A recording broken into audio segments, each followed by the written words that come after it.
All right, welcome. This is the Housing and Land Use Committee meeting. Today is Thursday, March 19th, 2026. The time is now 6:16 p.m. My name is Rich Reynoso. I'm the co-chair of housing, or the chair of housing and land use. If I go this way, or this way, go ahead. Juanita Ranzel, co-chair of housing. I'm Cynthia Rodriguez, the chair of the board. I want to thank everyone for coming. BRC has been here a couple of times before and presented to the board their plans for 626 Pelham Parkway South. And as promised at our prior meeting, we were going to do a site visit at another one of their facilities. And we were going to report back, get questions from the community, and have a larger meeting with the neighborhood residents to get a sense of what's what. And I'll turn it over to Kyle. Yeah. Hi, everyone. My name is Kyle Jeremiah. I'm the Director of External Affairs for the Bowery Residents Committee, or BRC. Thank you for allowing me to come and share with you again plans for the redevelopment of 626 Pelham Parkway South. We've been here a few times before. However, this time, based on the feedback that we've received from various stakeholders, including the elected officials and the community board leadership, we've decided to tailor this presentation to focus more on the who and the why, which is to say the population served at this new redevelopment, but also why this development and why these particular types of units. So with that, do I? Yep, I'll pop up the presentation. Then just tell me when to change the channel. Yeah. Go ahead.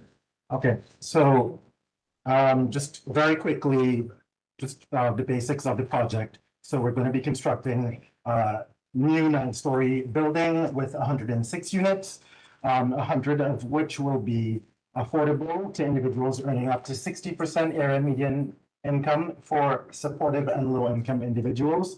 We're going to be having on-site social services for all of the tenants, 24/7 staffing at the front desk, well-lit exterior, and security cameras, as is the case with all of our programs across New York City. Landscaped courtyard, flexible multi-purpose community rooms, laundry facilities on every floor, and energy efficiency. This project is proceeding as of right. Next slide, please. So just to context. This isn't it? No. Oh, I guess the Yeah. slide is missing. You can talk to it. Don't worry. Okay, yeah, that's fine. I wanted to show you guys a picture, but it's okay. We roll with the punches. So BRC's mission is to, in part, help people move from temporary environments into permanent housing. So permanent housing provides something shelters cannot. So a private apartment, a lease and tenant protections, full tenant protections, stability and long-term housing security, the dignity of having a place to call home. What I wanted to show is a picture of dormitory style shelter, which is the reality for many New Yorkers living in shelters today.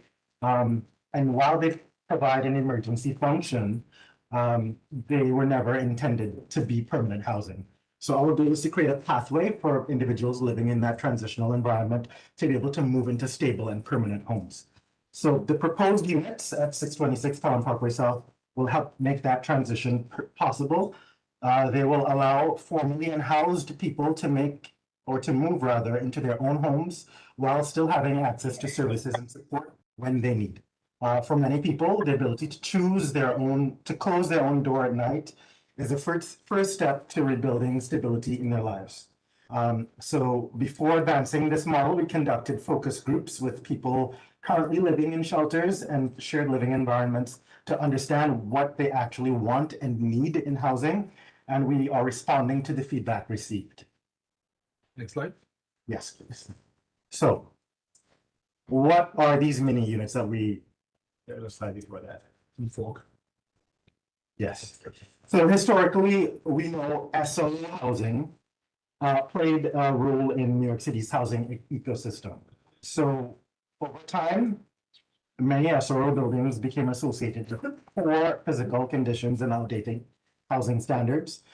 The model that we are proposing, however, reimagines and modernizes that concept. So we're calling this the modern SRO concept. And these emphasize privacy and independence. So every unit will have its own private bathroom, an in-unit convenience nook or kitchenette, which will have your own mini fridge, your appliances like your kettle, your coffee maker, your microwave, and individual rent stabilized leases. So, but what we're also providing is an opportunity for community. So we have shared kitchens on each floor. So if people want to cook in a more meaningful way, like if you want to cook Thanksgiving dinners or what have you, you have the shared kitchens on each floor, shared laundry and amenity spaces on each floor, common areas where residents can interact if they choose, and community programming and activities. And I'll get into this a bit later, but why this is important is because we have certain demographics like older adults who may not have the support of families or what have you.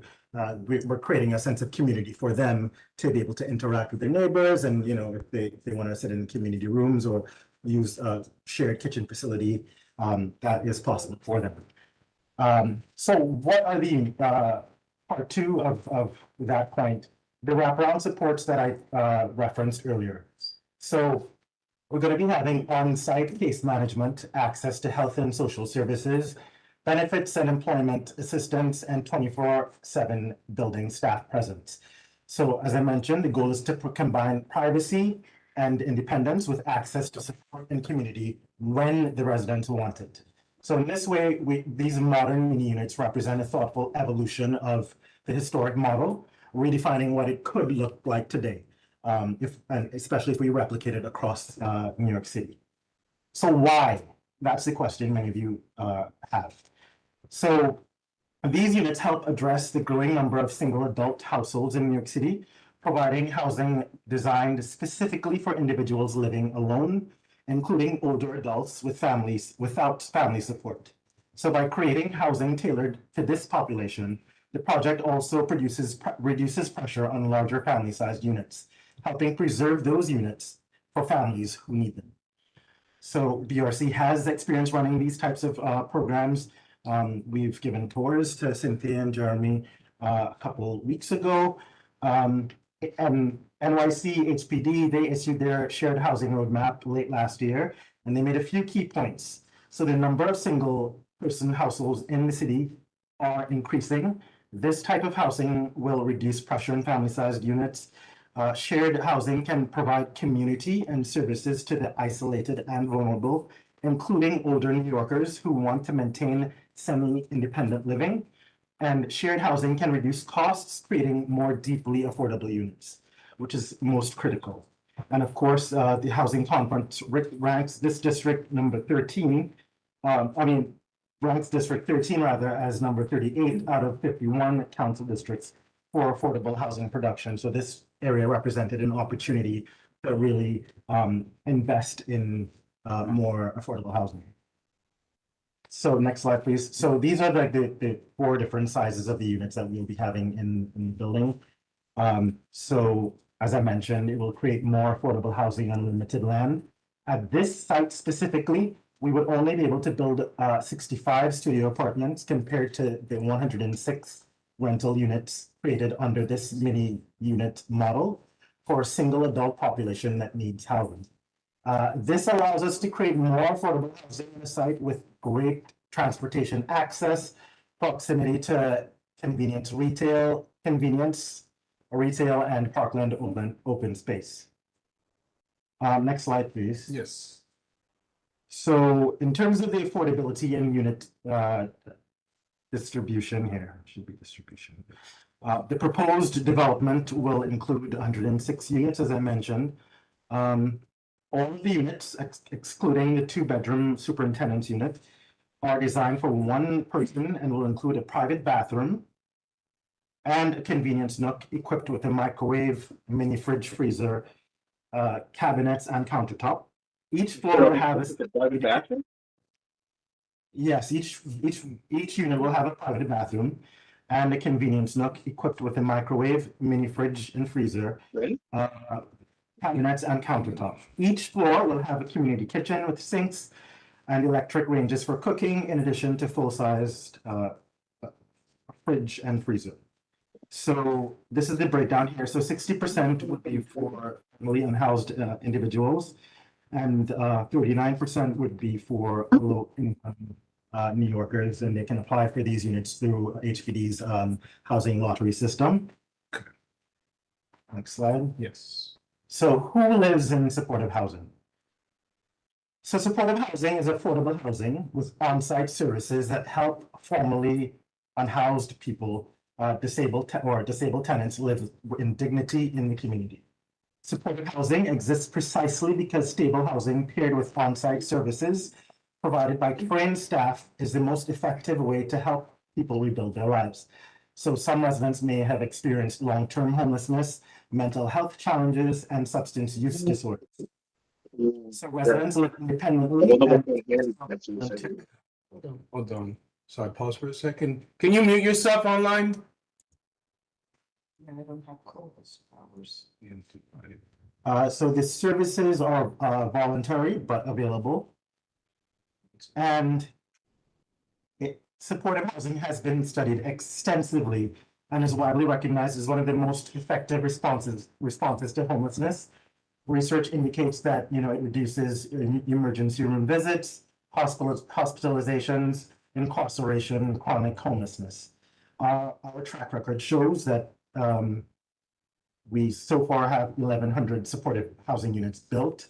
We have 500 more in development, and 94% of our residents remain stably housed and participate in tenant groups and in the wider community. Next slide, please. So this is just a bit of the project history and community engagement. We acquired the site in February last year, 2025. We've conducted outreach to all of the elected officials, hosted a number of tours for elected officials and members of the community board. And BRC has also joined the local business improvement district. Since we have acquired the site, we recognize ourselves as part of the community, and we don't want to be perceived as outsiders imposing ourselves. Like, we want to be a good neighbor. And so we've been doing that, ensuring that, when it snows, that we have a path cleared for people to walk. So, and it's my hope that, we're signaling our intention to be a good neighbor, a good custodian of the site. And, in so doing, hope to eventually earn everyone's trust. So we also have an experienced design team of predominantly minority and women-owned business enterprises. We go down a bit. Just kind of reiterating what I mentioned before. That's the current site, as you all are aware. Next slide. So I mentioned all of this before, but on-site services will be funded by NYC's 1515 program, including case management, wraparound supports, and 24/7 desk clerks. The anticipated timeline, if you go to the next slide, we began filing at the New York City Department of Buildings at the beginning of this year. Funding applications also start this year. In September this year, we should have Department of Buildings approval. Next year, we'll have the city capital funding application submitted through the borough president, the Bronx Borough President, and the New York City Council. And we expect construction closing to occur in fall 2027, where we start demolition and construction. So we expect the first tenants to move in the fall of 2029. And just very lastly, there was a very specific concern that I felt was worth addressing, and that's whether BRC could pivot at the very last minute and decide to turn this site into a shelter. And the answer to that is no. We have an agreement with HPD, and that agreement legally requires us to build and remain permanent housing. I will say BRC does own and operate shelters, and we're very proud of that. They serve a purpose. Our goal is to get people off the street and ultimately housed, but this project is not that. This is permanent housing, and it cannot be converted into a shelter. These restrictions remain in place for the life of the building. So I have supplemental information at the end there, but this is where I'll stop and take any questions that you guys may have. Okay, so we're gonna do 2 minutes each. We're gonna start with those who registered. I'm gonna do the clock. So, and so you have your 2 minutes. If it's a question, you'll respond. And I'll give you a minute if you need to talk back and forth, but And then this is how everyone registered. correct, this is how we got the registration. So the first one up is lovely Miguel Dyer. That's what it says. Do I just talk here? Yeah. Okay. Good evening, my name is Miguel Dyer, and I rise in favor of the proposal by Priority Residence Committee to develop supported housing at 626 Howard Parkway South. I want to start by saying I'm not speaking about homelessness as an abstract issue. I've experienced being unhoused myself. I spent time in the city shelter system, so I know what it feels like not to have a stable place to sleep, to not know where you're going to go next, and to live without the security that most people take for granted. My experience taught me something very simple. Housing matters more than anything else when someone is trying to rebuild their life. That's why projects like this matter. The proposal provides permanent housing, not a temporary bed or a short-term program, but a real place where people can begin to get back on their feet. Some people hear the term micro units and worry about what that means, but the reality is simple. A small apartment with a door that locks, a bathroom, and a safe place to sleep is far better than the street, subway, or constantly moving through the shelter system. Stability, even in a small space, gives people dignity and a starting point. This development will also include support services like case management and mental health support to help residents stabilize their lives. Housing alone is important, but housing combined with support can make a real difference for people who need it. We also know that this model works because similar supportive housing developments across New York City have been successful in helping people maintain stability and reduce street homelessness. Another reason I support this project is that 30 seconds. behind it. The Bowery Residence Committee has a strong reputation and decades of experience helping New Yorkers move from homelessness towards stability. I also want to clarify that this building will house a mix of residents. It's not just for men. And finally, this project is an as-of-right development, meaning it already complies with existing zoning. As someone who's experienced homelessness and the shelter system and who's been able to rebuild my life, I stand here as an example of what can happen when people get the chance to stabilize. Projects like this give others that same chance. Thank you for the All right. opportunity to speak. Thank you, Miguel. Okay. Sweet. All right. Up next, Roxanne Delgado. Yes, I'd like 30-second one, Yep. please. Yes. First, I have to say, everybody cares about homeless people. Just to change the narrative, we don't care. And because we care, we don't think they deserve this type of housing. SRO has been proven not to be livable. You have to share kitchens, refrigerators. This is not a permanent housing, because who would like to live, be warehoused in some small sized unit with no kitchen and, basically, have no windows. Some of them will not have any windows, and we know that's true. Okay. And secondly, 1 second. I'd like to ask, but this is not very hard. We have so much buildings being built right now, Pelham Parkway, Alton Avenue, White Place Road, combined over 600 units. Why can't we house people just because they're homeless in adequate housing? And it's a waste of taxpayer resources to, instead of placing real housing, permanent housing, you can place them in small micro unit or SROs or hotel rooms. My question is, Mr. Kyle, is funding. How much will it cost to demolish this building and rebuild that 9-story high building? And where will you seek your funding from to fund that project, demolishing the building and rebuilding a 9-story high building? How much will that cost? Can you provide us? Yep, some and I'll numbers, pause you, please? and I'll pause you now, so you can go ahead and answer. Thank you, Chair. Yes, I see my colleague in the chat, our Chief Real Estate Development Officer. Every unit will have a window, just to clarify. I don't want to give the wrong number, Nicole, so can you just plug in dollar value so that we can see? Nicole, Yeah. is she? Muted. Or is it? No, she's up. She'd be able to mute. I'll request unmute. Yeah, I just did too.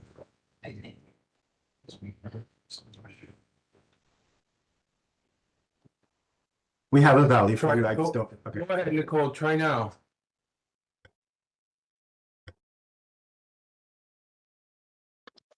Sorry, Technical You're difficulties. good. Go ahead. Hi. Roughly the entire project will cost, I'll give you an estimate, in the range of slightly under $70 million. That does include the cost to demolish the current building, to build a brand new building, including the cost of architecture, engineering, and financing. It also provides a long-term operating reserve for the building. And the secondary question was, where will you get the funding from?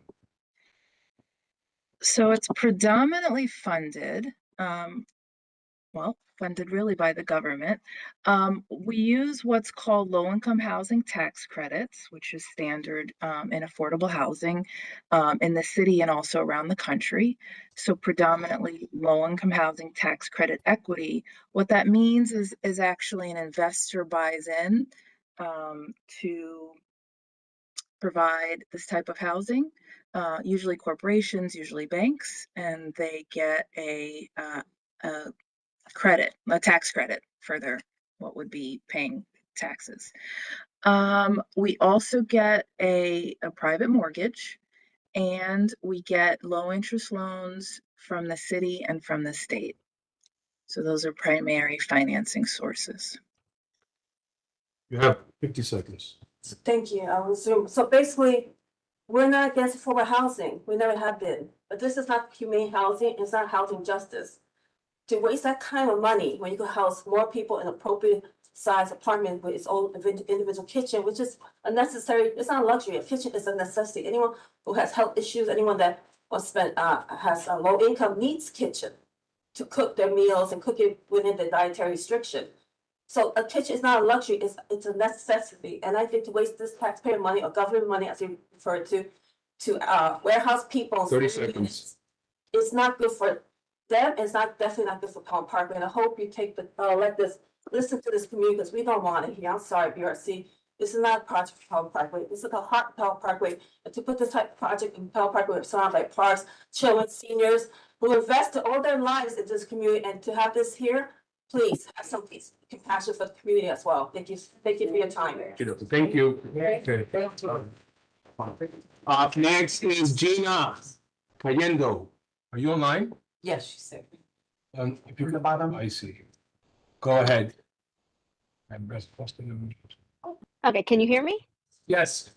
You're good to Okay. go. I'll give you 30-second warning. You can start. Okay, thank you. So I think I'm just gonna be echoing a little bit of what Roxanne was saying. I think this project is not designed for what the community needs. People deserve to be able to cook their Can you own speak food up, please? and Sorry. have a full access Can to you a full speak up? kitchen. And I think doing something like this, it just further denigrates these individuals. So I don't think that this is appropriate. I'm also, as an individual who has taken takes the bus and waits for the bus in that exact location, I am a little bit concerned about where these individuals will be coming from and what their commitment to our community will be. If these are people who have never been to our area, will they treat this area the way we as residents want it to be treated? Will they keep the area clean? Will they be a positive influence, or will they be a negative influence? And I am a little bit concerned about that for the safety, but I'm also concerned about the individuals you're bringing in if you're treating them so poorly by not even giving them their own access to a kitchen. That's just really not appropriate. That's all I have to say. All right, thank you, Gina. Okay, up next is Patty. Patty? Hi, can you come back to me in 2 minutes? I'm sorry, I'm just getting off the bus. You'll be. I'll I'm call you back. sorry. It's okay, no worries. Dana Finch, you're up next. Behind you. Yep, I see you. Since you. Whenever you're ready. Okay. Hello, Kyle. My name is Diana Finch. I'm the chair of Bronx Park Police Community Association. We advocate for the area roughly from Pelham Parkway North up to the Parkside houses and from Bronx Park East to White Plains Road. After Pelham Parkway Neighborhood Association, we're the community association closest to 626 Pelham Parkway. And some of our members come from south of the Parkway. We spoke about the project a bit at our March meeting last night and all had questions. One of the elected officials, staffers there told us that one of the most prevalent constituent concerns they have to deal with are seniors living alone on very low income, maybe social security around $1,500 a month, who cannot afford their rent along with all their other expenses, even in the Bronx. Will BRC be reaching out to this population? We've seen single people in the neighborhood, usually young men, so in need of housing that they're crashing with neighbors and even living in their cars for stretches of time. Will there be a preference for single people from the immediate neighborhood? The concept of the communal kitchen is pretty new to us and we're all uncertain how we feel about it. I do remember when I was in college many decades ago, there was some communal housing with shared kitchens instead of cafeterias, and invitations to come for dinner, to cook it and eat it together were sought after, but that was college. We all had concerns about the size of the individual apartments. A standard small studio is 350 to 450 square feet, and these are micro studios. Can they be larger?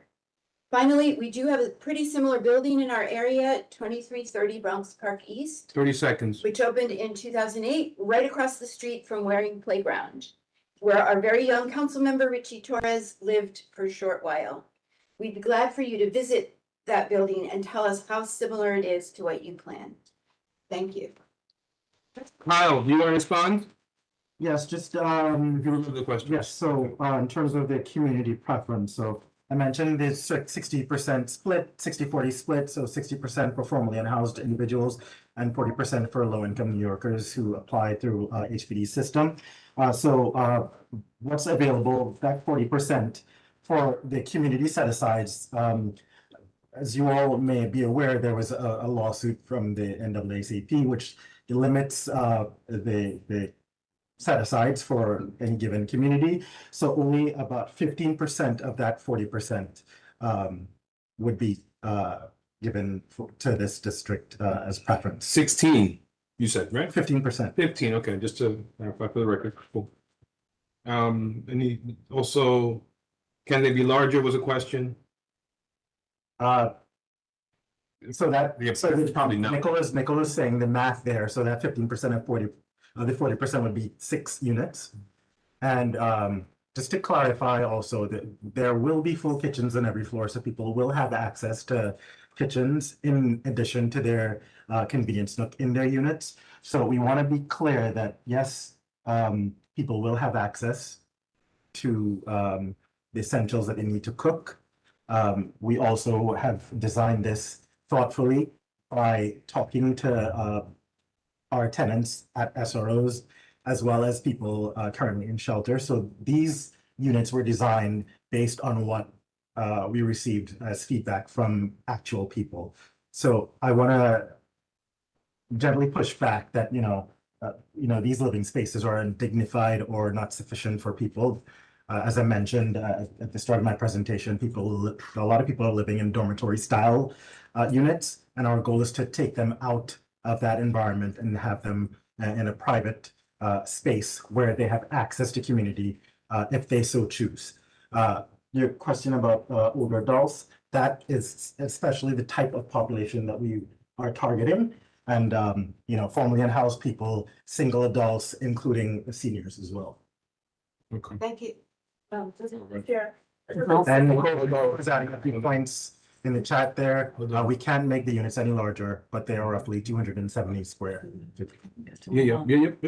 Hold on, because I have people before. Patty, you. Just want to say, my name is Francis Park, most people know me.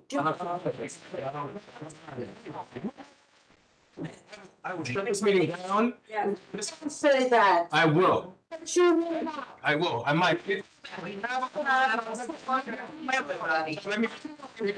that, but we shut this down. Please don't interrupt me when I'm. Stop, please. No, you stop. Okay, anyway, Patty, you're up next. Thank you. Hi, thank you so much for your accommodating me. Okay, so I'm going to start. 30-second warning, please. Yes, go for it. Okay.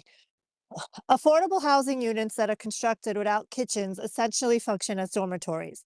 While I understand that such accommodations can act as an emergency measure to keep people off the street, it is important to recognize that we do not offer a healthy living environment for residents. access to private cooking facilities is a key part to ensuring individuals can maintain their well-being and sense of independence. It is my hope that City Council and the BP focus their efforts on initiatives that address the root cause of the housing challenge. Quick fixes may provide temporary relief, but lasting change comes from investing in real housing solutions that benefit our entire community. BRC has some questionable financial audits. A second audit found that BRC hadn't fixed any of the problems discovered in their prior audit in 2021. That early review found that 1.4 million or 6% of invoices were unsupported, including 535,000 in personal expenses. Of the 11 recommendations from 2021, only 2 had been fully implemented, 7 partially, and 2 had not been enacted at all. If they receive public funding, how can the community be reassured that the proper guardrails will be implemented and the funds earmarked for this program will solely be allocated to this project? BRC is in the dating phase of this project where they should be putting their best foot forward. They canceled last minute when they were a keynote speaker for the Pelham Parkway Association. If this is the way they are engaging the community in the beginning, what can we expect after the public funding is secured? My question is, if the BP and City Council decide not to fund this project, 3 seconds, but keep going. will this project continue as originally intended, and how will they fund it? Given the community feedback, it is my ask that the community board send a letter requesting changes to increase the living space with private kitchens for each unit. Let's try to work together to solve the problem at hand instead of resorting to quick fixes or temporary solutions. Thank you. Thank you, Patty. Can you repeat your question? My question is, will BRC continue with this project as originally intended if they don't receive any funding from the BP or City Council? Okay, you want to respond, Kyle? Yeah, just a few points of clarification. Yes, there was an audit 6 or 7 years ago.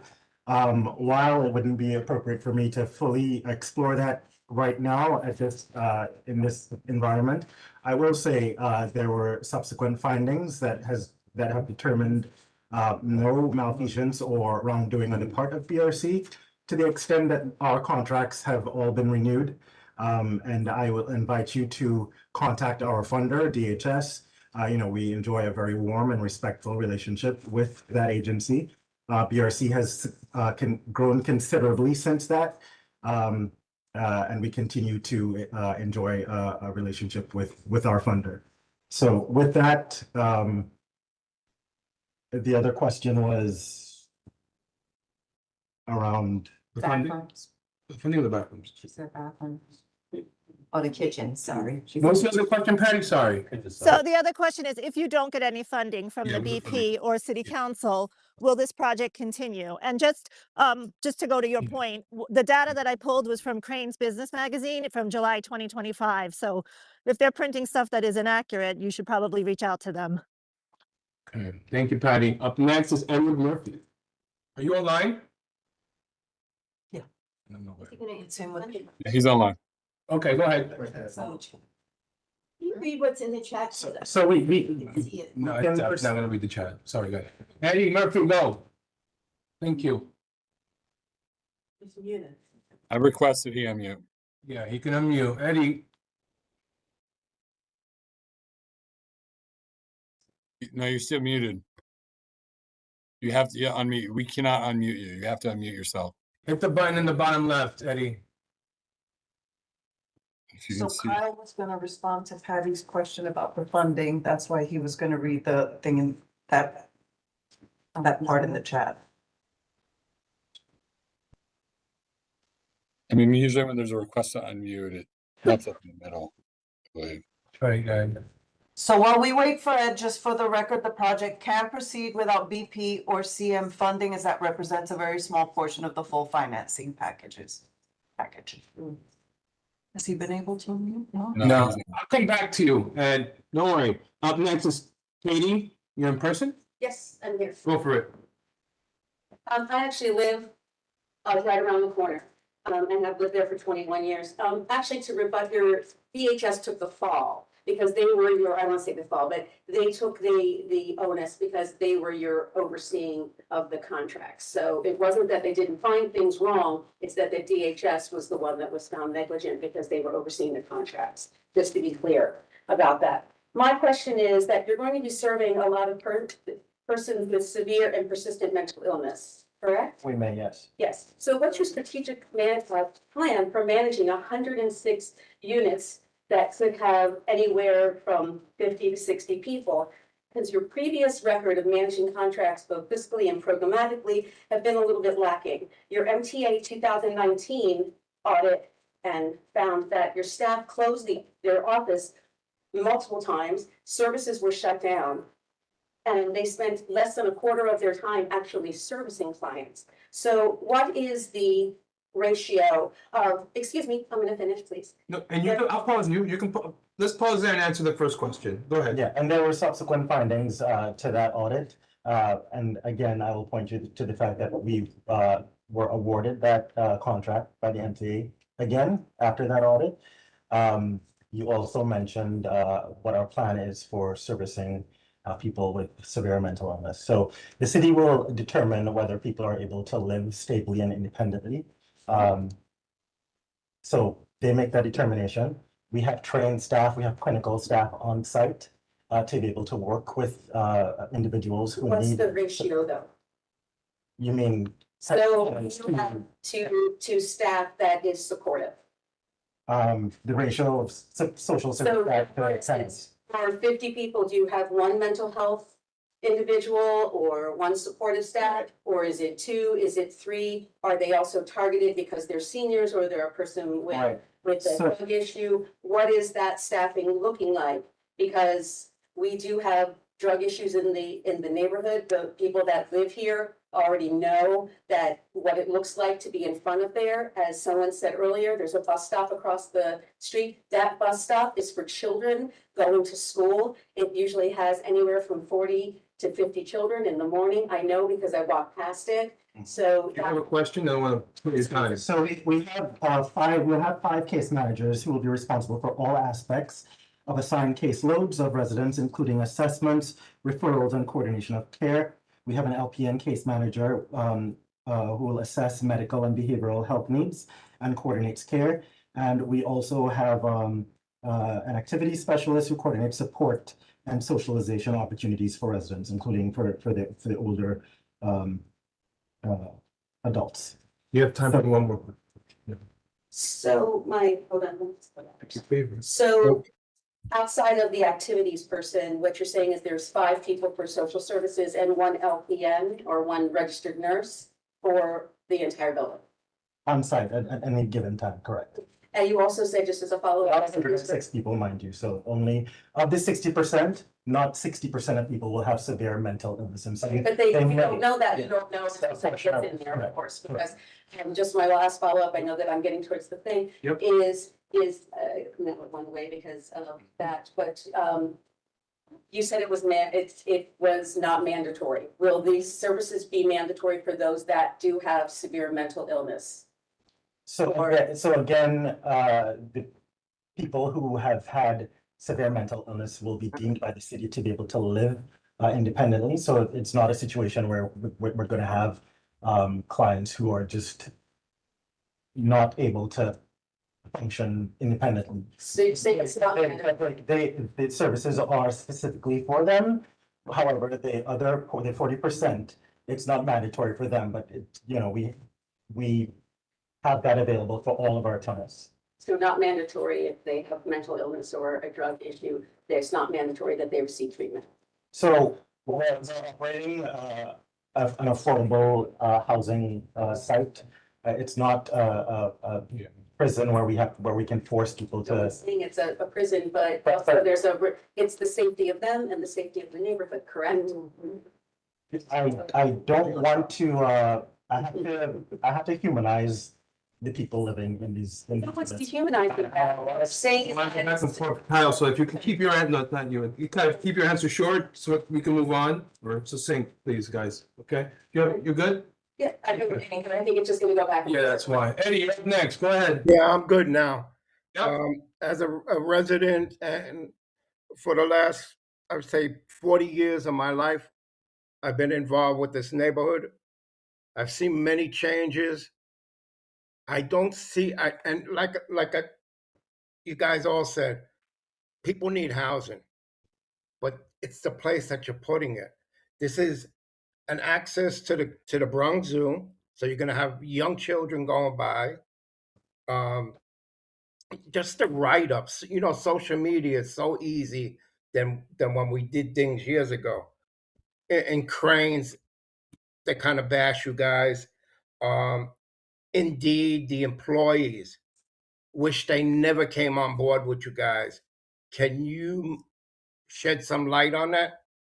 Certainly with the employee part of an unhappy employee is not conducive with a client. Okay, I'll pause there. Go ahead. Kyle? Unhappy employee, I assume you mean, you're talking about They're unhappy because of the upper management, their supervisors and so on, being so nasty to them, not being professional. That all trickles down. There's a trickle down effect when you have unhappy employees in places like this. Yeah, well, I don't want to speak to suggestions in the press about unhappy employees based on nasty management. That's certainly not my experience. I will say though, in terms of human service workers, and the fact that a lot of them are unhappy, frankly, because of the salaries that they earn. The salaries haven't been able to keep up with inflation, and it's not limited to BRC. This is across the industry, and we recognize. I came from a nonprofit. Has gone to Albany in recent weeks and also lobbied the city council to really support policies to increase the salaries of our frontline workers so that they can earn a decent standard of living, because we recognize the emotional impact of this work, and we want our employees to be able to live dignified lives as well. So I welcome everyone. If this is also important to you, you can certainly advocate for human service workers, not just at BRC, but across the board to earn more. And that will certainly help, not just BRC programs, but, universally across New York City. It's most programs in the city that are going to be hurt. Providing social services to those who need most. Eddie, you have 50 seconds if you want to keep going. Yeah, okay. So those are some of my concerns. The ratings, the OT is not paid. You pay them with time off. A lot of folks can't, if they're working overtime, they're counting on their money, not time off. You have a question there or no? That's a question. What's the question again? So repeat it. The question is, why do you pay your employees with time off instead of with the overtime? I don't want to make pronouncements for my HR department, but I know there are restrictions on us on what we are able to pay and how much. So I can certainly get back to the community board with a clearer response to that specific question. You got 30 seconds. I think your HR group should follow some of the things that are posted on social media. This in turn gets us all upset out here in the community. We read this and you're here to answer these questions and you have no words for it. I'm not telling you how to do your job, but you should look around, go out of the box. If we were legally able to pay our workers more, we certainly would do that, which is why we're out advocating for our policymakers to support policies to increase the salaries of our human service workers. But our hands are tied in many of these cases, unfortunately. Thank you, Eddie. I'm going to move on to Jenny Lopez. Are you here? Online? Hello, I'm online. Let's go for it. You got 2 minutes. Let me know when you're ready. I'm ready. I'd like to make a couple of points first and then ask questions. So I appreciate you listening for a little bit.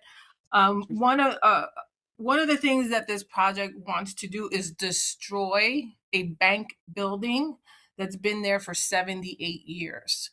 A bank building that the community has come to rely on for a number of years, for a number of services as a bank. It has a huge vault that if you destroy it would either have to be removed or utilized in some way. So that a bank will never be here again if this project comes to fruition. And I think that's a huge loss in and of itself. And I don't think it has been addressed yet. And I'd like some insight on why you selected very good bank building to destroy its structure and its use? That's the first question. Second question is concern is that this is substandard living. It almost sounds like you're having this discussion two ways. You want to build these hotel room units, but also sell them as permanent living spaces. There's nothing about a hotel room unit that should be considered permanently stable a living space for anyone. I'm not specifically talking about the population that you're talking about. Anyone does not deserve this substandard type of living. And I'm very concerned about them and our community, and as well as the politicals who support this, because I don't think that there's been really thought out very well. This is a very short-term solution, and it has long-term impacts. One of the others. Name your questions if you can, so I could pause you back and Well, forth. I already had one question, right? The first question was about the selection of a good bank building being destroyed to serve a completely different purpose. The other thing is you have claimed before that there are no children allowed in this facility. Is that correct? No children, no children will live. No children. No children living there. They can visit. Yes, of course. Okay. But they have to leave. They can't stay overnight. No, people, I mean, people have leases, they have tenant protections. If people want to have somebody stay over, they can certainly do so. We do have a log, like we keep track of people's comings and goings, and if there's a period at which people extend their Can stay. children spend the night? Yes. That's concerning.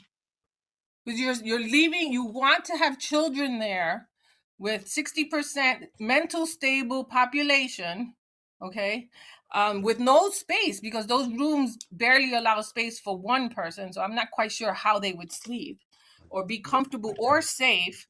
And you say that you're going to have a safety. You have another question, Jenny? Because you're running out of time. I don't want to cut you off. Yeah, I'm going to have one more question.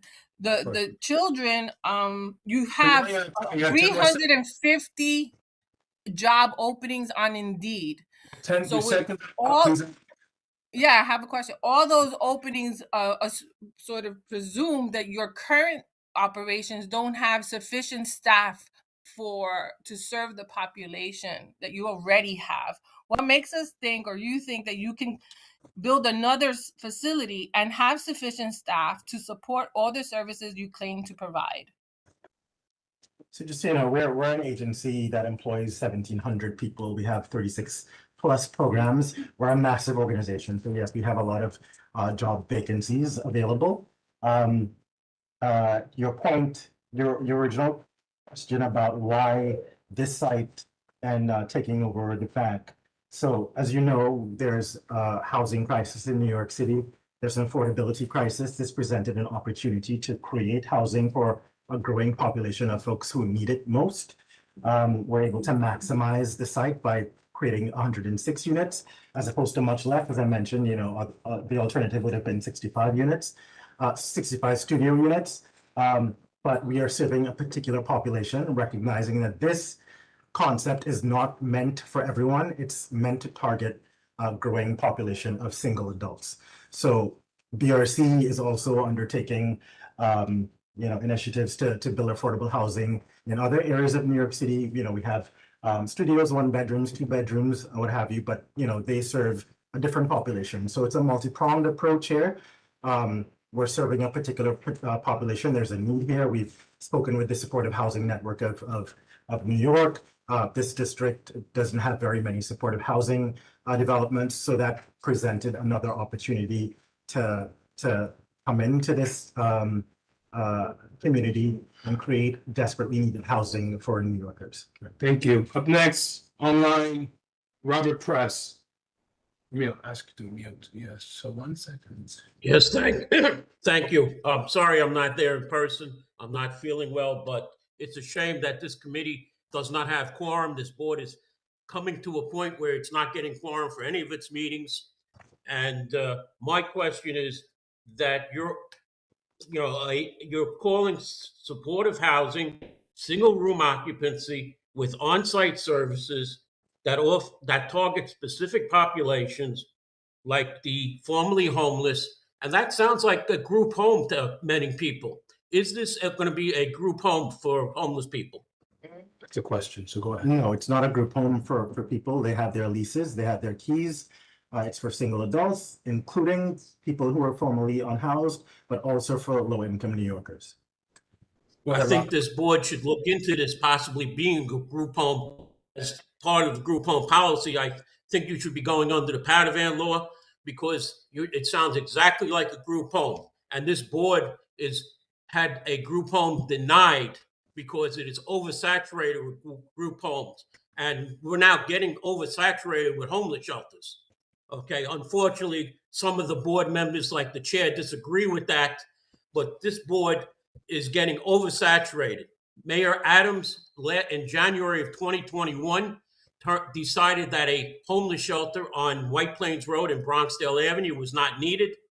And this board area is becoming oversaturated.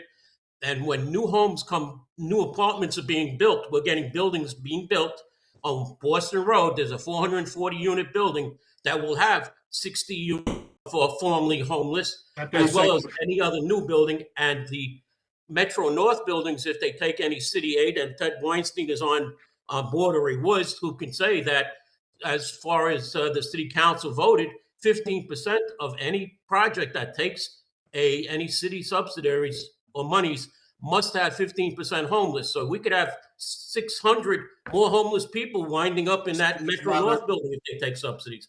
That's it for me. Thank you. Appreciate it. Nina, you up next. You. Are you here? Is that you? Are you Nina? Okay, thank you. I just live in this community district, and I wanted to tell. I used to work and every morning I used to walk through another district, the first road of Third Avenue and 149th Street. If anybody was there, you may know there are a lot of people. They are homeless, jobless, and so on.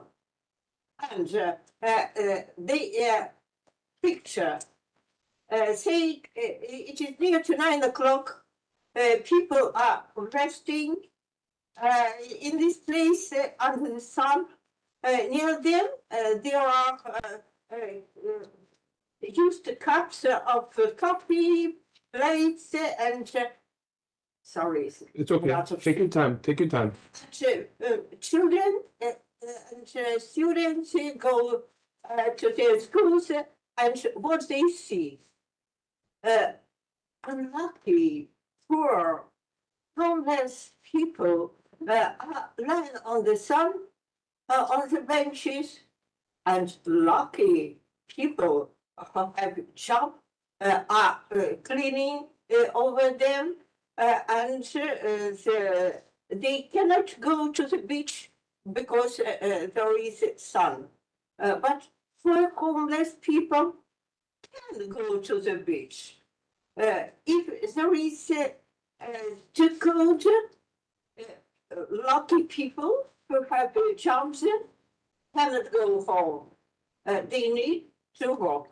But those people, they spread some infections from their lungs. We'll give you 30 more seconds, Nina. Okay. All right. I don't want such a place to be in my surrounding, near the home where I live, where people, I do have pity to people who left without their homes, but I don't want their example to be seen to the student. 10 more seconds, okay, Nina? Go ahead. Last comment or question. Too tired, 2 minutes. Yeah. You have a question though? You want to ask something? So infections and social way of living, what do they show to the young generation? I mean, that's a social question for you, Kyle, and if you can answer that. Over here. Don't tell any. Yeah. And that would be, Just to clarify, so, our tenants won't be homeless, they would have their own keys, they have their own leases, so by definition, they will be tenants, they have their homes. Just as, I think you mentioned people laying out in the sun, of course, if people want to sit in the park and stuff, that, that's their prerogative, as is, everyone here, that, if you want to experience nature, we can't tell people not to do that. But if you are concerned about like loitering or people being disruptive, certainly, BRC has something called a good neighbor policy. So as I mentioned, we have 24/7 staffing at the front desk.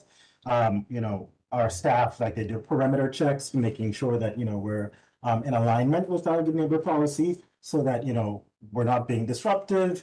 But also, as much as it is to make our neighbors feel and be safe, we want to keep our tenants safe as well. Because as we recognize that this is a vulnerable group. So, and additionally, we have a direct phone line, 24-hour access. If you guys have any concerns, you reach out to us and let us know what the issue is, and we address that in short order. And of course, you guys will also have my direct contact, and then, I'm ultimately the primary contact for all of these external issues. So if your concern is disruption to the community, that you have my commitment that, we, just as we do in all of our programs, we impose our good neighbor policy, and that's what we're doing right now. When we join the bid, we want to highlight the fact that we are committed to being good custodians here. thank you. Online, Michael, I'm gonna mute you. You can go ahead.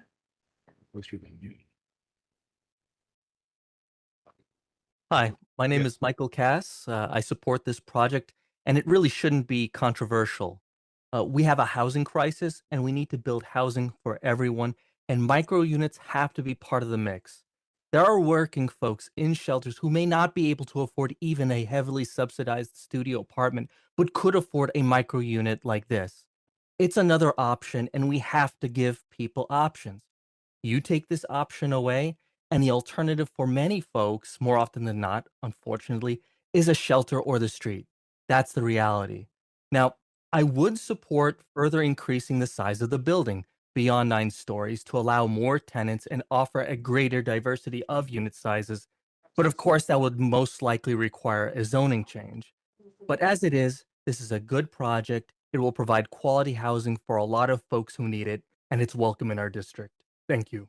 All right, so that's everyone online. I'm gonna go inside. So if you have a question, raise your hand and I'll call on you. The takers. There's another hand online, Rich. Oh, that's everybody go. Whoever has a, Jeremy? whoever has a hands up. Go ahead. There was another hand that was up. It's fine. I didn't see it. Go ahead. So, Oh, sorry. that's okay, that's okay. You do give it 2 minutes. So I understand. So there's 45 apartments that are gonna be rentals. And 64 that are gonna be homeless or people that have experienced homeless that you're gonna put in. Right, so yeah, 60%. So they're gonna have social services, so you're gonna try to find them jobs and do all these things to help them get out of this building and go live their lives wherever they wanna live. Right? That's what I mean.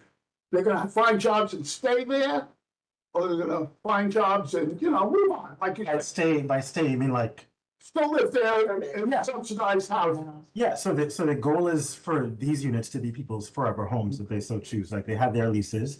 If they want to keep renewing their leases, then they're welcome to do so for as long as. Paying for. They're not gonna, the 64 people that were homeless are their rent's gonna be covered by them or you. Yeah, so the 60% of the units, formerly unhoused people, they can use vouchers. A lot of them may not be employed, but the rent is deeply affordable. The vouchers will cover the cost of their rent. Your other question, and you talked about whether people will be moving on.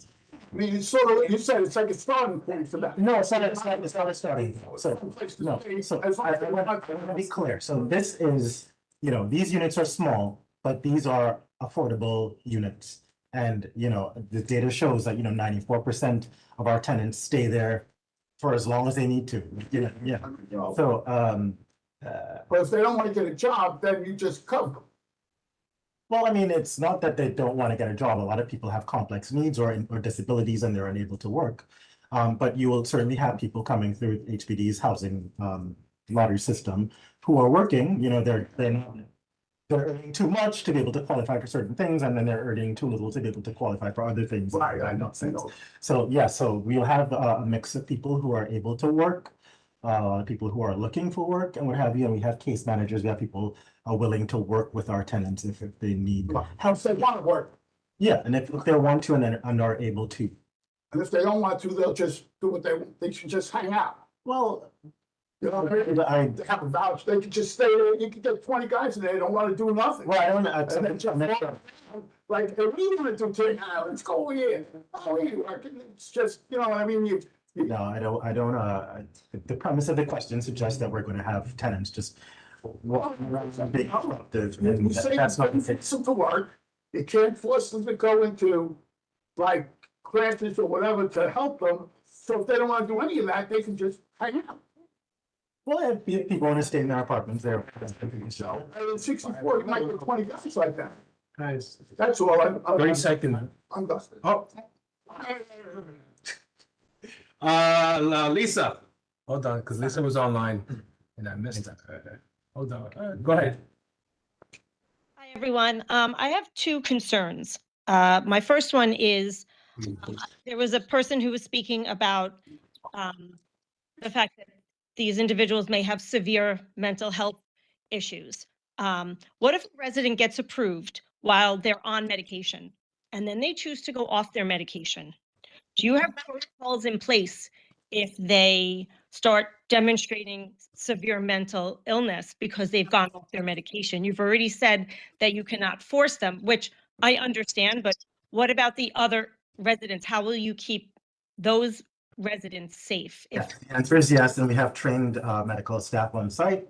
We work with our clients, we keep track of everything, hey, what's going on? We do periodic check-ins. And if there is a situation where we realize that, the circumstances are shifting, then we have emergency protocols in place to deal with that. Can't speak at length about that or in very great detail. That's a matter for our programming team. And I'm happy to get that information to you. But just to be clear, this is not new to us. We have great experience handling tenants and clients with complex needs. And we're fully equipped to do that at this site as well. Go ahead, Lisa. You have a minute something. I'm sorry, do you have other facilities that are these dormitory style living spaces? Yes, we have SRO projects in downtown Manhattan, and we also have other supportive housing units across the city. Here's my very practical question. You say that there's communal kitchens. Who cleans the kitchen? Who stocks the kitchens with needed supplies? We have staff who do that constantly. They're cleaning the kitchens for these people, for these individuals? Yeah. Which isn't to say people are, can't clean up after themselves, but we definitely have staff who, will clean the communal spaces, including the community rooms downstairs, the laundry facilities, the shared kitchen spaces on every floor. Will residents be allowed to have hot plates in their rooms? Because that can be a major hazard. Yes, it certainly sounds like that could be a hazard. Nicole, can you clarify if you can hear me? But I think the answer to that is no. How do you enforce that? Which is why we have communal kitchens, and of course, all of the appliances will be fully electric. How do you enforce no hot plates and no toaster ovens?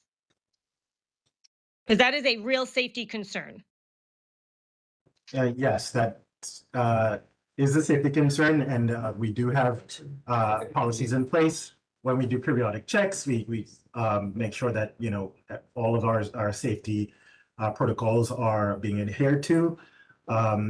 But whether people can have hot plates in their room, think the answer to that is no. I think it's definitely no. Nicole can clarify that in the chat room. Please, you have 30 seconds if you want to.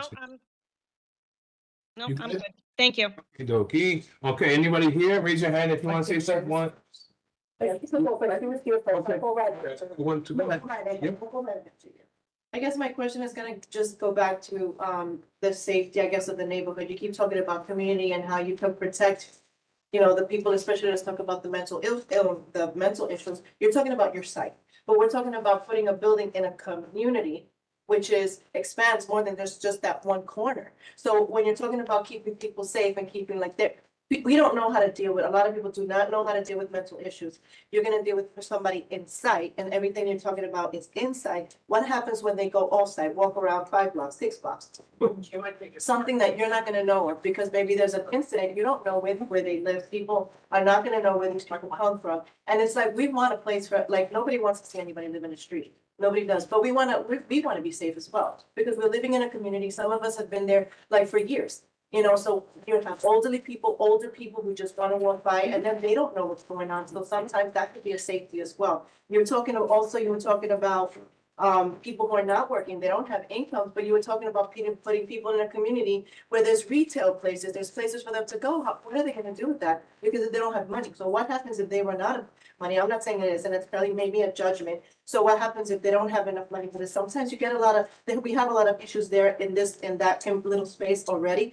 People are asking for money, people are always shoplifting, people are stealing, pickpocketing. How are you gonna protect as well as the people who live in there? So positive, that's a question. So how are you gonna protect people in the community? That's a question. That's what I'm applying. I'm gonna applaud you because you have 30 seconds left, so. Yeah, so one, I want to be very careful and thoughtful about how I respond to that question, because I do want to acknowledge that, you know, crime happens everywhere. We know that. But I also don't want to subscribe to the notion that, you know, we're going to be bringing in a wave of crime by virtue of having these tenants there, right? But we don't know, right? But what we do have is a good neighbor policy. We have people doing perimeter checks. Your point about, you know, an incident happening 5 blocks away, if there's someone being disruptive, you know, you're asking me to speculate here, but if there's something that is a situation where people feel physically unsafe, then they should call 911. But if you know that, you know, someone is our tenant and they're being disruptive, and again, I don't want to give the impression here that we have unstable people living in our units. These people are going to be deemed fit to live stably and independent in their apartments. You have a 24-hour contact line. If you see something and you say, hey, I think this is a BRC tenant and things are becoming untenable here, let's reach out to the staff and see if they could come and calm things down, then you're welcome to do so. You all will have access to that 24-hour line, but I do not want to give too much oxygen to the notion that our tenants are going to be unstable or violent. These are stable people, sometimes complex needs. And, these are our friends, these are our family members, these are our neighbors, these are our fellow New Yorkers, and I want to humanize the conversation. So yes, you have every right to be concerned about your safety. You live in the community, this is your community, and you have every right to ask those questions. I'm not telling you not to ask that question, you should. But I'm letting you know that we are committed to listening and answering calls and responding as quickly as we can to any incident that might occur in the community. You have 30 seconds. You have a lot of things, you're saying that everything is voluntary, so jobs are voluntary, even meds are voluntary, the help that they can receive is all voluntary. So at the end of the day, you know, you can't guarantee how a tenant is gonna respond to anything. But also you talked about something that this is a transitional place to get them on. No, this is not a transitional place. This is a permanent house. When, they're not they're not participating in it, or they're not, let's just say they're not good neighbors, what happens then? BRC is the good neighbor here. It's our job to make sure that we are in alignment with our good neighbor policy. And we have policies in place to ensure that we are always in alignment with our good neighbor policy. This is my job here, and I haven't encountered a situation where we haven't been able to handle things. But we are the good neighbors here, and we will ensure that our neighbors are safe, and we will also do our best to keep our tenants safe as well. Last question? Okay, thank you. Go ahead. Hi, good evening. This is gonna include both male and female? Yes. Okay. So looking inward, I mean, all we could do is listen to what you have, you know, express what will be going on inside this facility. The concern, and I think a few people have already mentioned, is what kind of management will really be taking place which will be closed to us.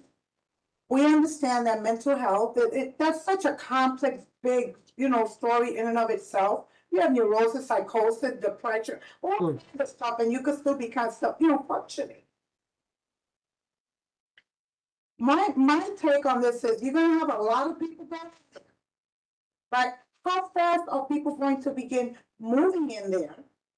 And the other thing is when you say that you have guests that cannot stay any more than 14 days, how many guests per unit can stay 14 days? The last thing I will say, and I predict, and I'm sorry for all, this community is gonna go down. Yeah. Okay, I'm gonna keep, it's gonna, I've been here over 25 years. My husband in this neighborhood. We've seen it go down, unfortunately. It has to do with, unfortunately, individuals with needs. Criminal, emotional, whatever it is, the social ill. And sometimes you have CPOs come in, put a little band-aid, get the funding, and then say this is a great idea. But when you look at the bigger picture, not so much. We already have, this area has probably in a few years tripled because of the housing crisis. Absolutely. Government is crap, Republican or Democrat, CBOs in the pocket. You all want to get paid, and at the end of the day, a lot of things are going to be put on the table. They're going to be quieted. The news is going to say everything is fine. In the meantime, long-standing residents are the ones that are going to feel this pain. 10 more seconds. Definitely a drug issue in this community. Because they like to hand out permits to anyone who wants to deal drugs or marijuana. Now they have a shop that they call it Sprinkle Dingle Ice Cream. No, it's not. Last comments, please. I understand I was a public servant for 32 years. I won't say what I did. I understand why things have to happen. It's just not gonna be enough. Thank you. So the question was the 14-day guest rule. How will you enforce that? And how fast will folks be able to move in? Upon construction completion? Yes. How fast? Uh, They're gonna come in buses or, you know, how they coming in? no, however, people move into their apartment, so, you know, if. So how will you enforce the 14-day rule? So we have a check-in process, so, you know, we have front desk staff 24/7. So when people come into the buildings, they sign in. When people. With ID, as we do, and the guest as well, as we do at our other programs. Okay, so I'll pause you there. Yeah. Okay, Malcolm, go ahead. You have 2 minutes. Well, my name is Malcolm. I'm the director of the Wetland Grove Discipline District. And they have joined this district, not because we endorsed the project, but because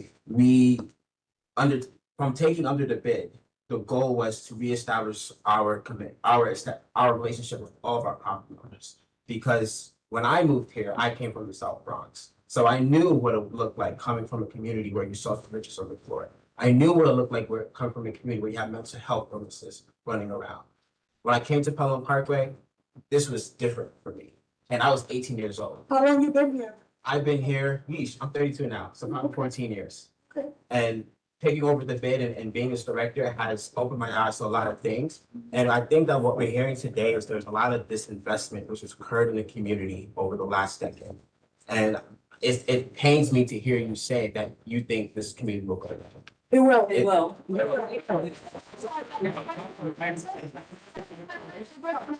So not to go back and forth.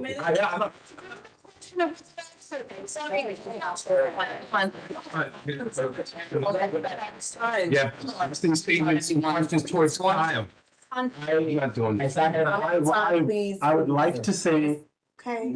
Yes, but again, these people are, they have their leases, so that might be more. So I can confirm that, but I will say that, at all our programs, we have people sign in, so after a certain period, then we do checks and then we enforce the limit, and then they have to leave.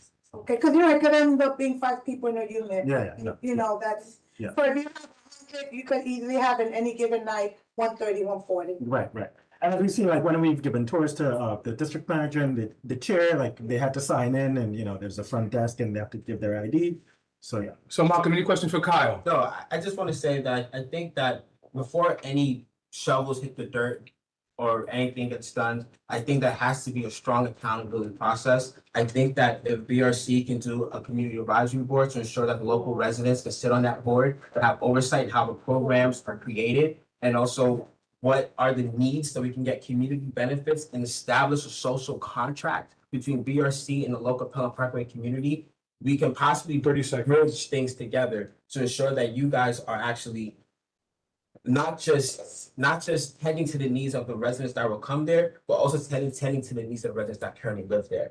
Because what we've seen on White Plains Road was the fact that business owners and property owners and those who oversee everything, they neglected it.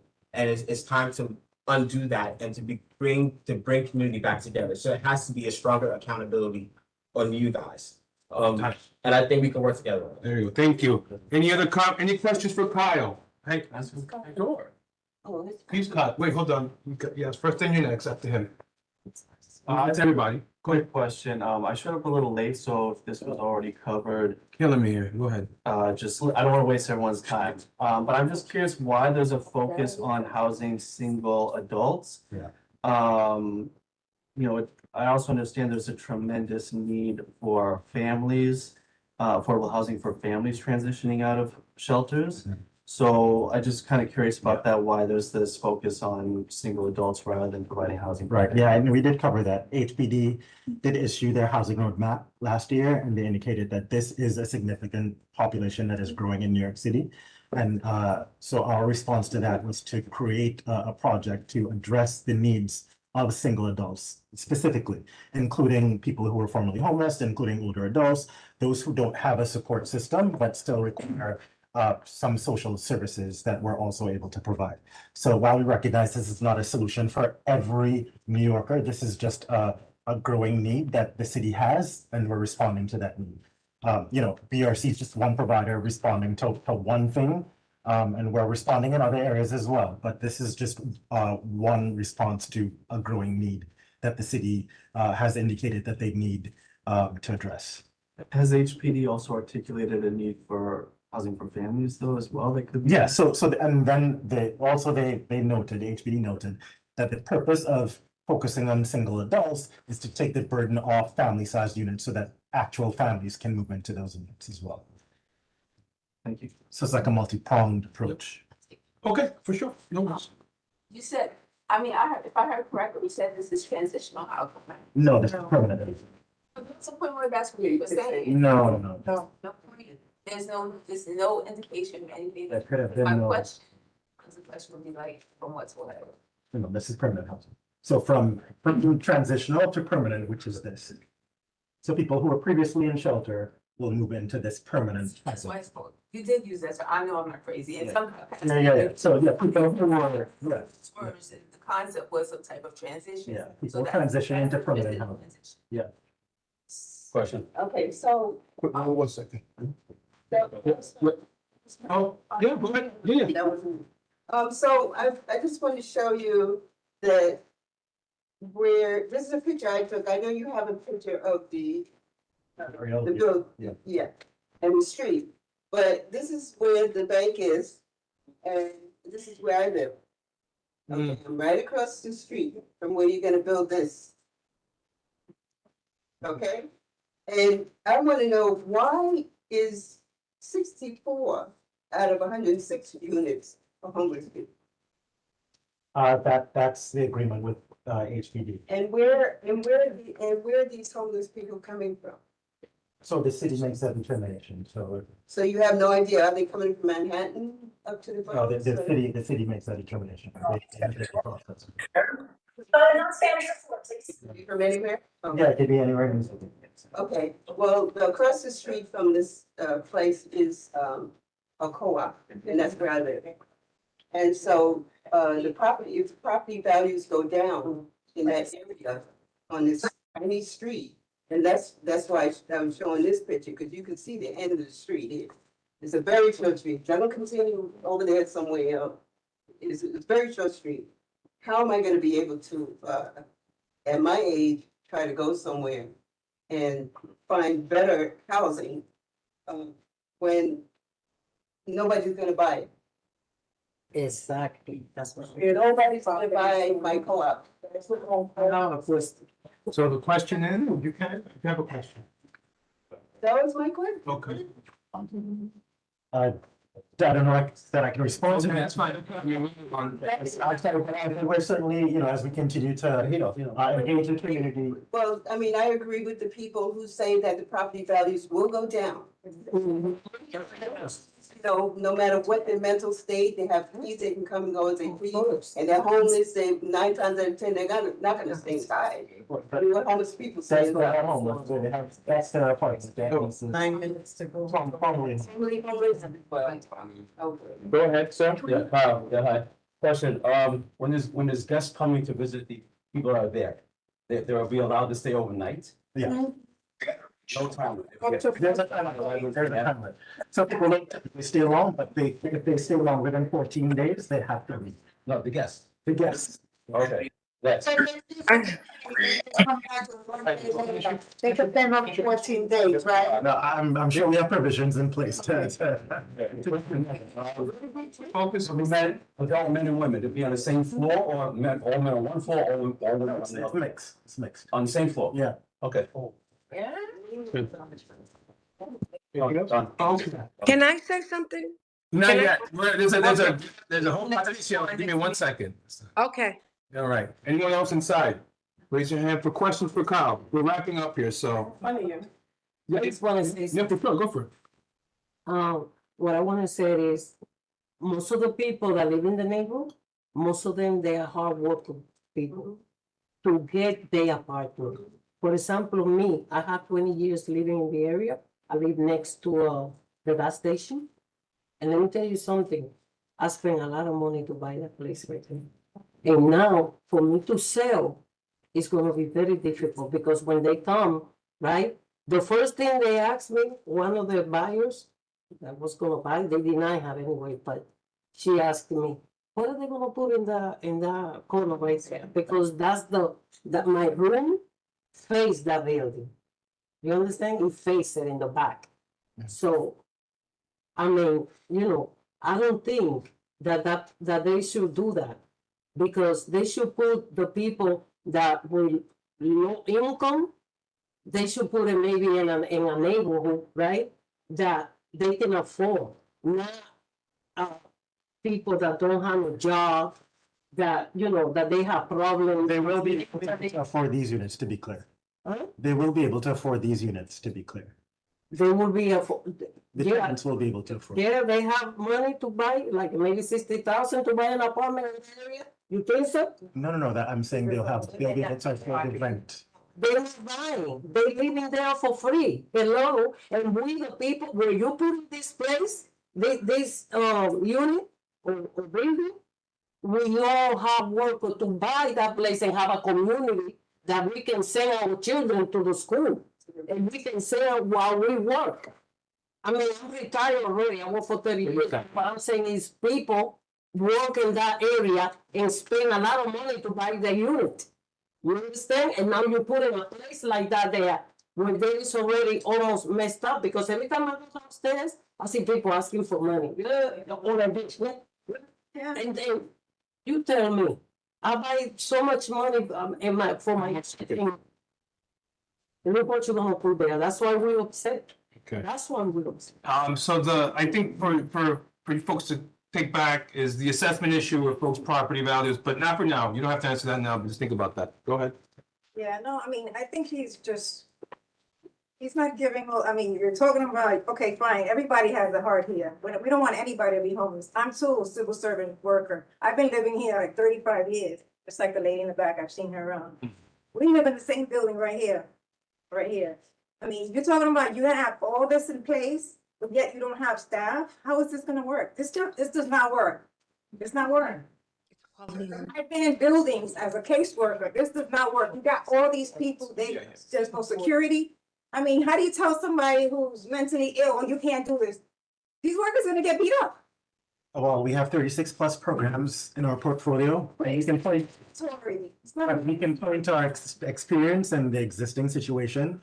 And the case simply is that BRC is able to provide the services that these tenants and clients need, and we're able to do so effectively and without incident. So all we can do is point to our internal data. This is what it shows.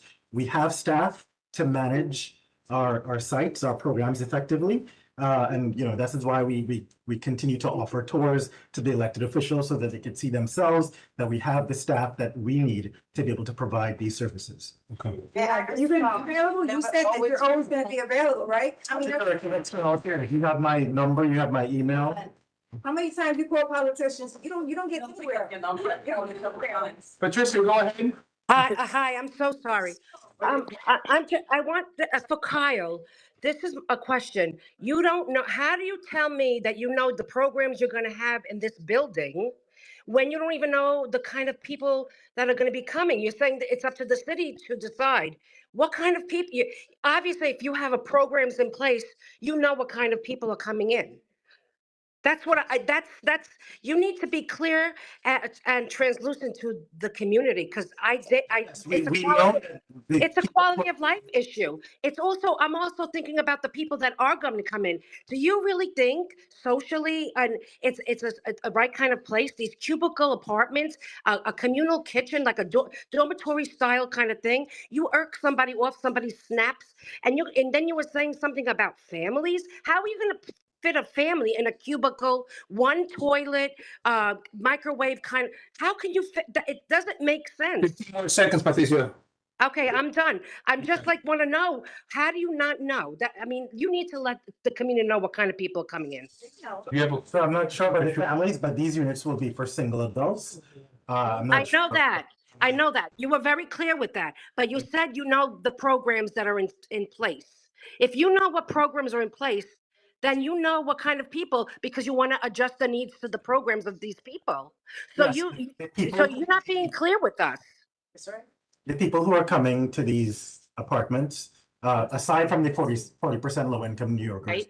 are vulnerable people who have complex needs, who need support. They're not violent people, they're not criminals, they're not nuisances. We are very proud of the work that we plan on doing here. We're proud of the work that we do across the city in providing universal wraparound supports for people who need them most.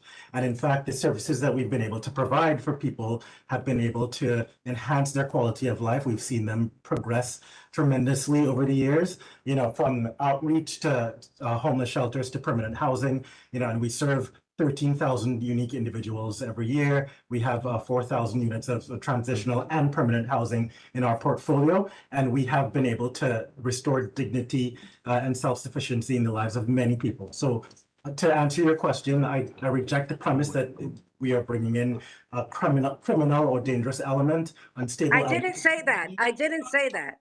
I did not say that, but you have obviously a program. I thank you for your comment. I appreciate it. We take some more folks. No, wait, it's 7:44. We have another meeting. We have people.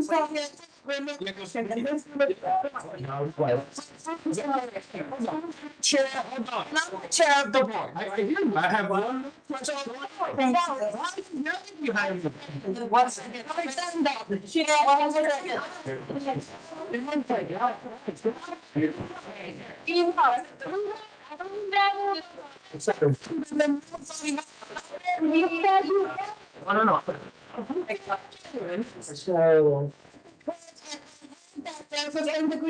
Stop talking behind me, please. Go ahead, finish your statement, please. No sex offenders will be allowed. No sex offenders will be allowed. But you never know. On that. City government. Questionnaires. I'm just putting it out for their things, you know. And then one is discriminating against you. Thank you. Thank you.